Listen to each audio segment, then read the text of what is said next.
Bonjour à toutes et à tous, nous sommes le 15 août 2023, c'est le jour de l'Assomption dans le pays dont je vous parle. J'ai la tête comme un seau et curieusement je ne le regrette pas un seul instant.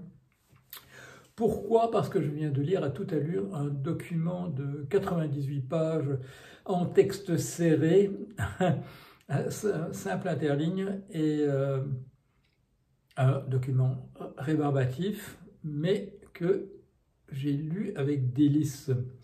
Délice en raison de la qualité de ce document. Voilà, ce document, c'est l'acte d'accusation de M.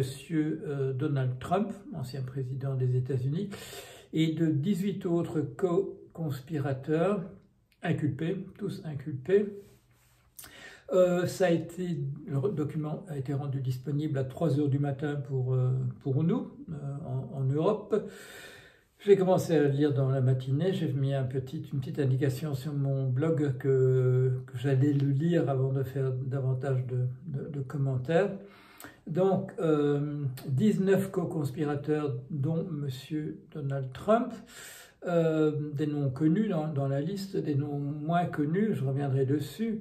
41 chefs d'inculpation et 161 délits dont la liste est faite avec moult détails, ce qui rend la lecture particulièrement rébarbative, mais néanmoins fascinante par l'information qui s'y trouve.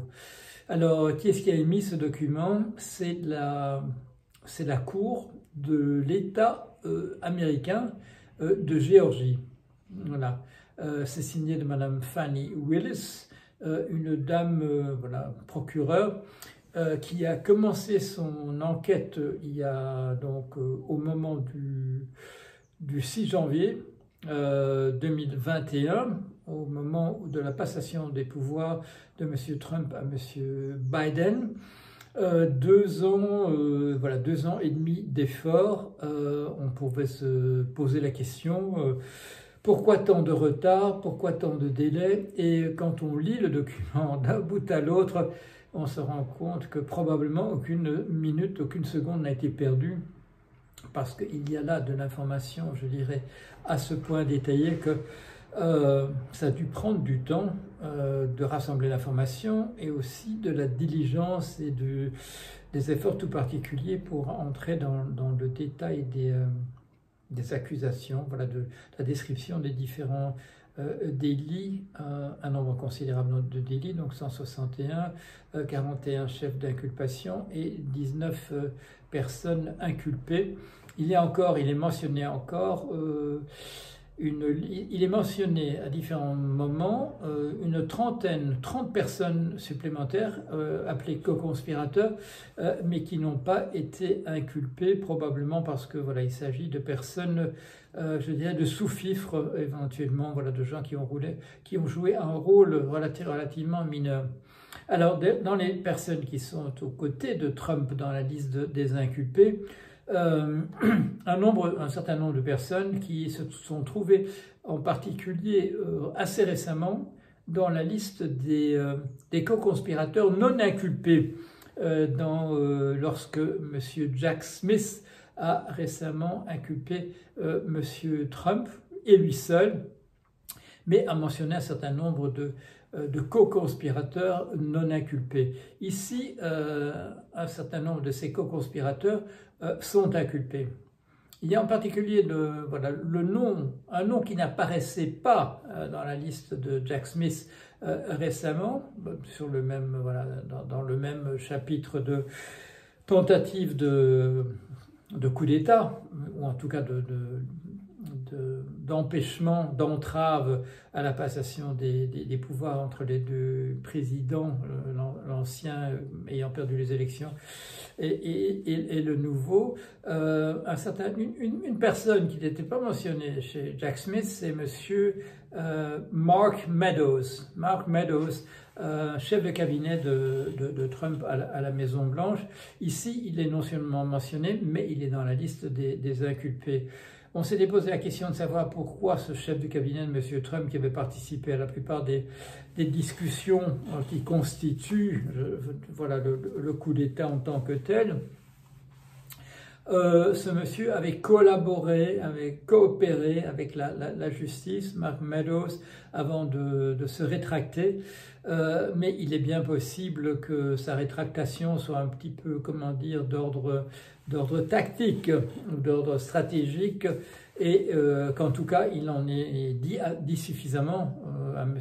Jack Smith, procureur spécial, pour qu'on ne le mentionne pas, même sur la liste des co-conspirateurs.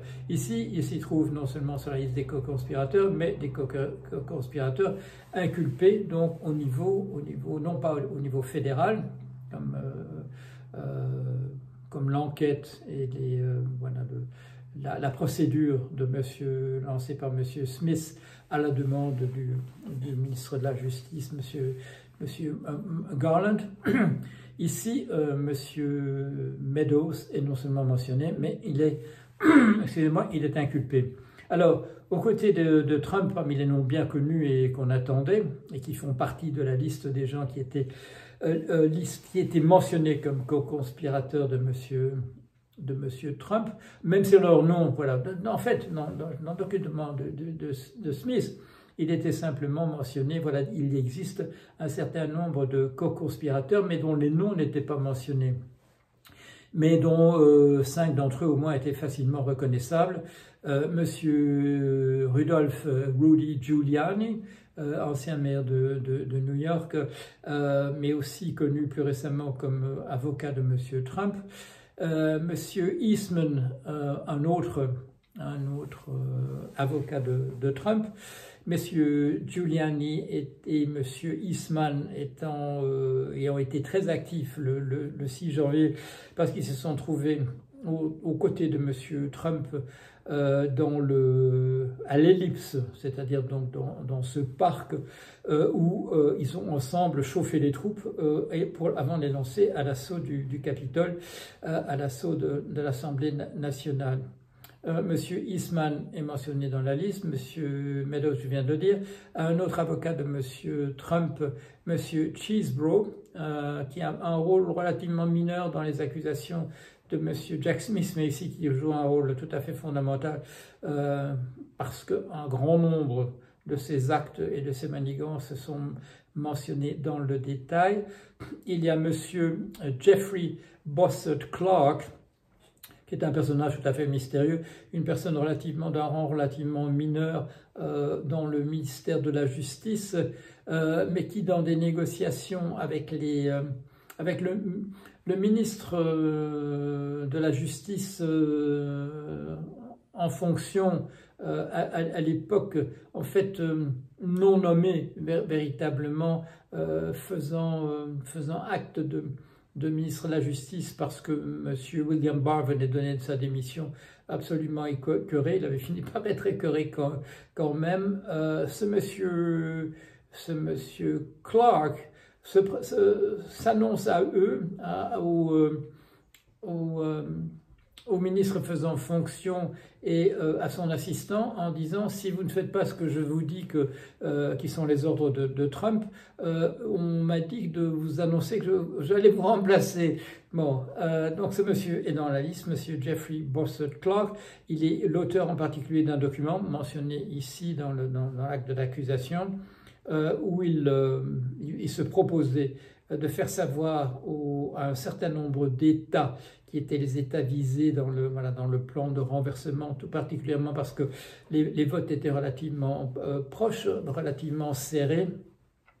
Il était l'auteur d'une lettre qui sera adressée à ces différents États, en leur disant de remplacer la liste des grands électeurs qui avaient été nommés selon la procédure légale, c'est-à-dire qui allaient dire que leur État avait voté en faveur de M. Biden, remplacés par des listes alternatives qui avaient été constituées dans les coulisses.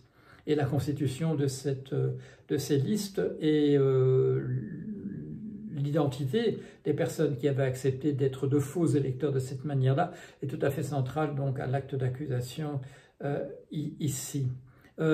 Autre personne mentionnée, Madame Jenna Lynn Ellis. Je souligne son nom parce que c'est une personne que j'ai jamais mentionnée auparavant, bien qu'elle a été un avocat de Monsieur Trump. Ensuite, une liste de personnalités locales de l'État de Géorgie, des noms que je ne connaissais pas dans leur ensemble, il y en a une dizaine. Ensuite, Madame Sidney Catherine Powell, qui a aussi joué un rôle essentiel parce qu'elle a été centrale aux manigances qui ont eu lieu dans le Oval Office, le bureau de M. Trump, dans les tentatives de renversement, de non-passation de pouvoir.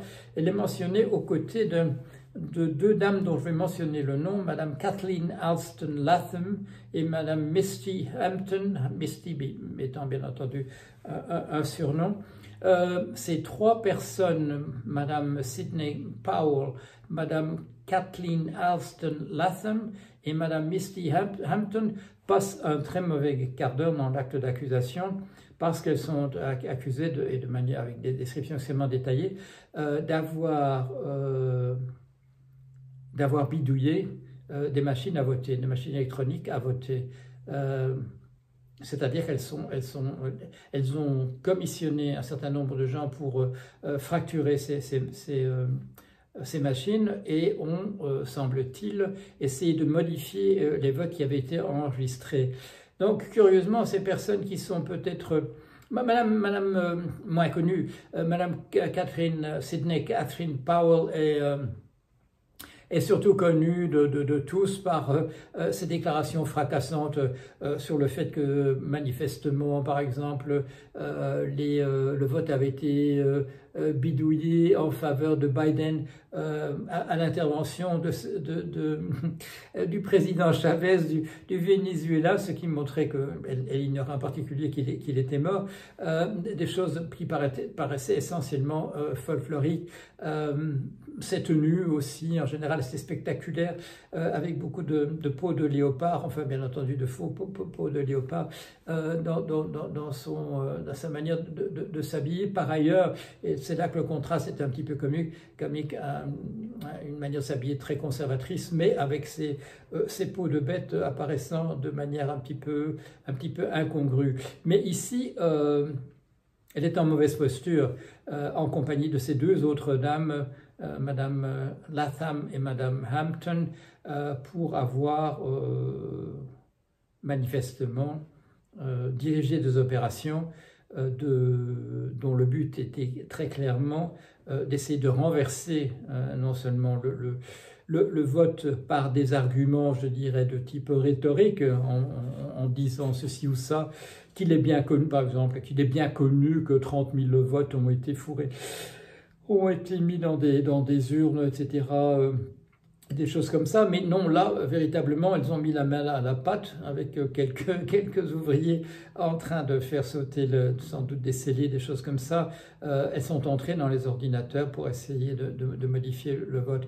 Là, j'imagine mal que si tout se passe bien, par ailleurs pour les autres inculpés, que cela passe inaperçu, la manière dont elles se sont conduites.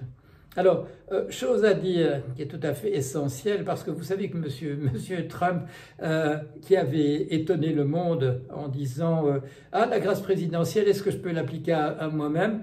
et que tout le monde avait ri, jusqu'au moment où on s'est rendu compte qu'il disait ça absolument sérieusement, soulignant la fragilité des institutions démocratiques dans des pays comme les nôtres, puisque on ne s'attend pas, je dirais, habituellement à ce qu'un président ou qu'une personne qui dispose de l'État pouvoir de gracier un certain nombre de coupables, de gens qui ont été condamnés par la justice. On n'imagine pas un instant qu'ils imagineraient, qu'ils penseraient pouvoir appliquer ça à eux-mêmes.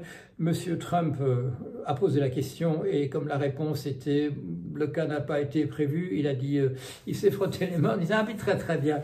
Et on sait qu'il abuserait de ce pouvoir à l'avenir, comme il l'a fait d'ailleurs jusqu'ici, en graciant un certain nombre de personnes qui avaient été déjà condamnées, dont M. Roger Stone, dont M. Manafort, des acolytes à lui. Dans ce cas-ci, quand il s'agit de crimes commis au niveau des États individuels de la Confédération, il n'a pas ce pouvoir, il n'a pas la possibilité de faire cela, et par conséquent, d'une certaine manière, ces inculpations qui sont à un niveau inférieur, puisque c'est au niveau des États, on pourrait dire à un niveau régional et non au niveau national, et néanmoins sont extrêmement sérieuses, parce qu'il a abusé justement de ce pouvoir de gracier n'importe comment autour de lui. Alors, qu'est-ce qui va se passer? Eh bien, bon, il va y avoir, les inculpés doivent se présenter dans les jours qui viennent devant la cour.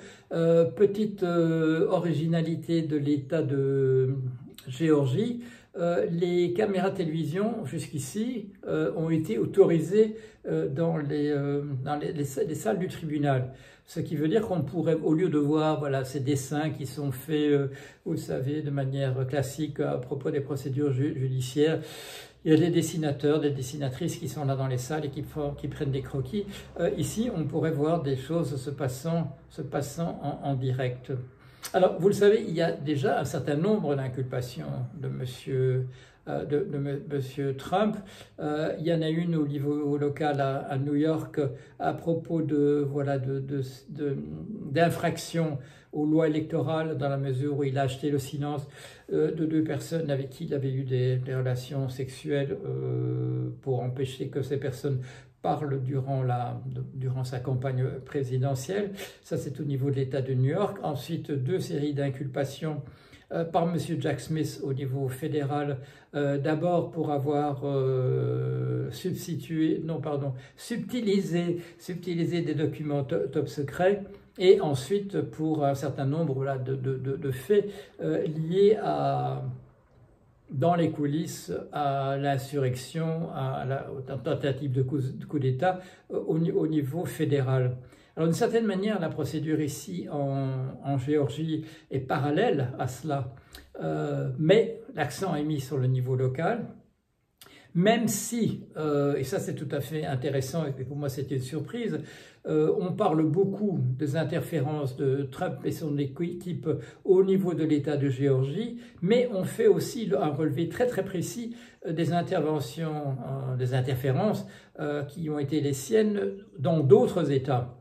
Et en particulier dans cette série d'États éventuellement contestés, ils n'étaient pas en réalité, mais où les votes étaient serrés, comme le Wisconsin, l'Arizona, le Texas, la Pennsylvanie, le Nevada, je ne crois pas que j'en oublie, en sus de l'État de Géorgie.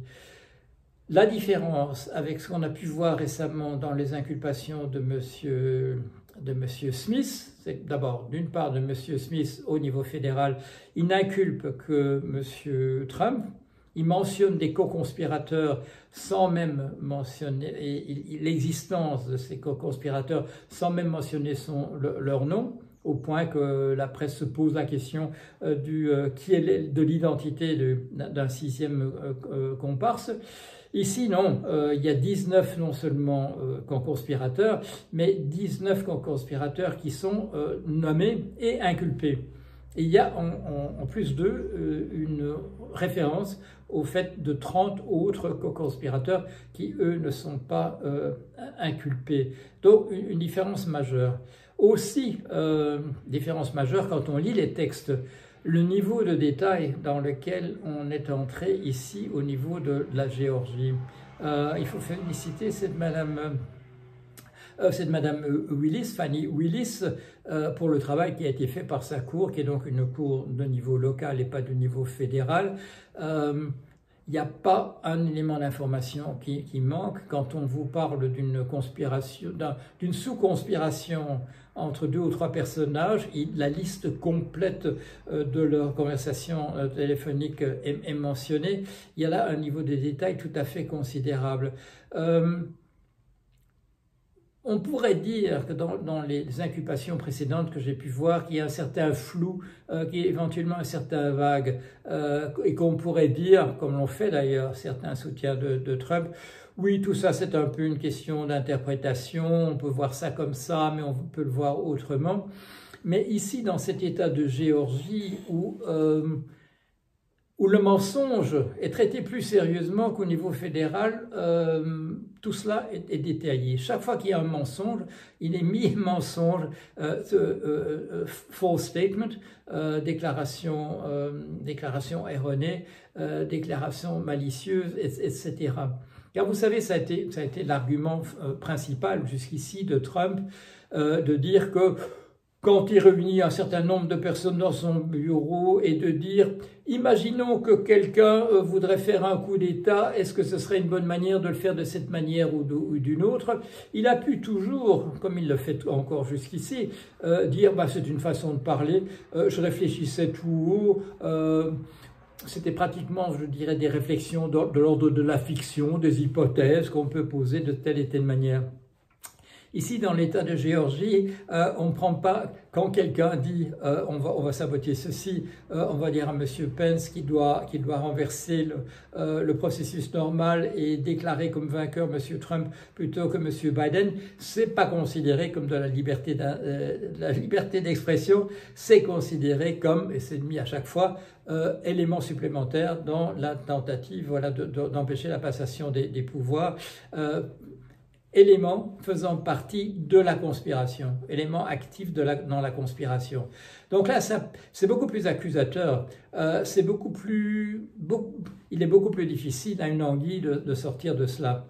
Alors, je n'ai pas encore lu, parce que j'ai passé tout mon temps à lire l'accusation, je n'ai pas encore regardé ce que dit la presse américaine, je n'ai pas encore regardé ce que disent différentes émissions de télévision, mais je suppose que la plupart des gens ont été impressionnés par moi, que s'il est possible à une anguille de dire « bon, je parlais, voilà, je réfléchissais tout, ou bien c'était des rêveries, on pourrait peut-être imaginer que quelqu'un un jour fasse un coup d'État, et est-ce qu'il pourrait le faire de telle et telle manière ?» Ici, non. Ici, on dit tel et tel, 161 éléments d'information, on dit cela fait partie de la conspiration.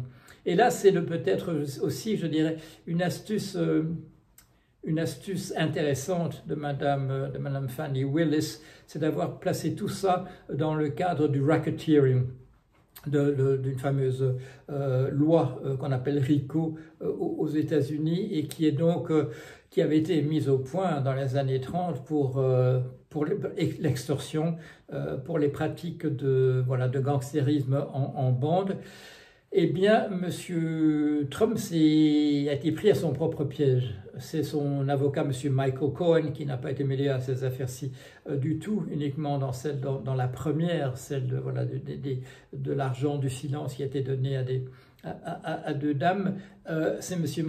Michael Cohen qui avait insisté, qui avait décrit longuement dans 2 livres les pratiques la manière de procéder de M. Trump, inspiré entièrement des méthodes de la mafia, des grands gangsters, méthodes qui lui avaient été apprises par M. Roy Cohen, un de ses premiers avocats, l'âme damnée des procès du macartisme, le véritable accusateur public à l'époque de McCarthy, c'est-à-dire donc de l'accusation de personnes de gauche et d'extrême gauche comme étant des amis objectifs de l'Union soviétique à l'époque. La personne qui agissait dans l'ombre était M. Roy Cohen et qui a été la personne qui a appris, je dirais, le métier de justiciable à monsieur Trump et qui lui avait appris, lui avait enseigné les méthodes de gangsters. Ici, on a pris M. Trump à contre-pied en traitant quelqu'un qui se conduit comme un gangster en le traitant au niveau de la justice comme un gangster, effectivement, c'est-à-dire en utilisant les lois qui ont été mises en place contre le gangstérisme, contre lui. Alors, je vais regarder, bien entendu, il y aura un certain nombre d'alliés de M. Trump qui vont dire, comme lui-même, chasse aux sorcières, tout ça c'est bidon, de toute façon nous renverserons tout ça un jour. Plus difficile en Cassis parce que c'est au niveau, non pas au niveau fédéral, mais au niveau de l'État, et donc que M. Trump ne peut ni se gracier de lui-même, ni gracier d'autres personnes à ce niveau-là, et que les chefs d'inculpation, des délits sont décrits dans un tel détail qu'il va falloir pour chacune des personnes sur les 19 de la liste de se défendre pied à pied, virgule par virgule, devant des descriptions extrêmement détaillées de leur turpitude. Est-ce que ça décontenance d'une certaine manière les amis de M. Trump ou même M. Trump lui-même? Très difficile à décontenancer, vous le savez. Je vais m'en enquérir maintenant, mais je tenais à vous tenir au courant immédiatement de ce que j'ai pu lire dans ces documents. J'adore lire les gros documents juridiques. Vous avez pu le constater quand le rapport de la commission Muller est sorti. Je me souviens encore, c'était 450 pages ou des choses de cet ordre-là. Mon premier souci a été de lire ça entièrement avant de passer à autre chose. Probablement, je dirais, voilà, un héritage, l'héritage d'avoir été, d'être le fils d'un juriste et d'un juriste particulièrement consciencieux, Monsieur Edmond Jorion, que je salue au passage. Voilà, à bientôt.